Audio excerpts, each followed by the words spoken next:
51 years old is not a propitious age to go back to building tiers in a moving van. I was in decent shape, but moving furniture is young man's work. I wasn't at all sure I could make the grade. What I did know was that I could certainly perform other tasks much better than before. I was no longer a young man in a hurry. I wasn't a young man at all. I was another piece of flotsam hitting the road because I thought I'd run out of options. Another thing I knew now was that moving for the shipper was to experience an emotional nosedive. Maybe I couldn't lift like I used to, but maybe, just maybe, I could use my own failures and hard-earned understanding to grease the wheels of my work and make the experience easier for the people who were moving. Maybe I could breach the wall of suspicion and enmity people have about movers. That felt attractive. I wanted to do it the right way, the way I had never had done it before.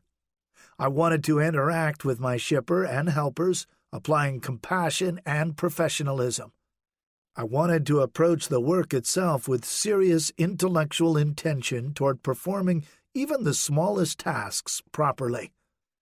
With all that in mind, I had the big chat with my old pal, Willie Joyce. Willie had come off the road in 1982 and opened his own moving company, Joyce Van Lines, in Stamford, Connecticut, right after deregulation. Prior to deregulation, interstate moving companies had enjoyed an oligopoly thanks to the Motor Carrier Act of 1935. That act made it nearly impossible for new carriers to enter the industry. Deregulation of the moving industry was started by Jimmy Carter and completed by Ronald Reagan. Any company could now obtain what was called operating authority to provide interstate moving services. Moving rates fell by more than half almost overnight.